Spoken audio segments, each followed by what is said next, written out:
বড় নবটা দিয়ে হচ্ছে ফার্স্ট হচ্ছে ফোকাসিং করবেন। ফোকাসিংটা কখন বুঝবেন, এখানে চোখ রেখে এটা আস্তে আস্তে সতর্কতার সহিত ঘোরাবেন, যাতে হচ্ছে একদম হচ্ছে লেন্সে না লাগে। এখানে দেখেন কতটুকু গ্যাপ আছে, প্রায় হচ্ছে 10 মিলির কাছাকাছি আর কি গ্যাপ আছে।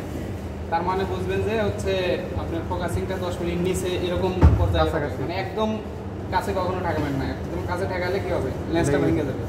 আচ্ছা, এটা দিয়ে যখন হচ্ছে আপনার লাইটটা বেশি আসবে, মানে চোখ রাখবেন, রাখার পরে মানে হ্যাঁ লাইট দেখবেন আস্তে আস্তে বাড়তেছে। যখন দেখবেন যে একদম লাস্ট পর্যায়ে বাড়ার পরে ঘোলা হয়ে যাচ্ছে বা আপনি রাখতে পারতেছেন না, মানে লাইট যা আছে তার থেকে কালো হয়ে যাচ্ছে, তখন ওর ঠিক ওই লাইট সর্বোচ্চ পর্যায়ে গিয়ে আপনি হচ্ছে ছোটোটা ঘোরাবেন, ছোটো নবটা ঘোরায় ইমেজ আনবেন।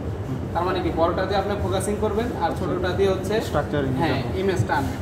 আনার পরে হচ্ছে আপনি ইমেজ দেখে তারপরে হচ্ছে বলবেন যে এটা কিসের স্যাম্পল, এটা দেখে বলবেন।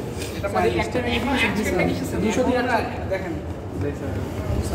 আপনি বাবা মনে পুরো টান পড়ছে আবার কি একটু বিল করতে এটা কিসের স্ট্রাকচারের মতো লাগে জানে না স্যার।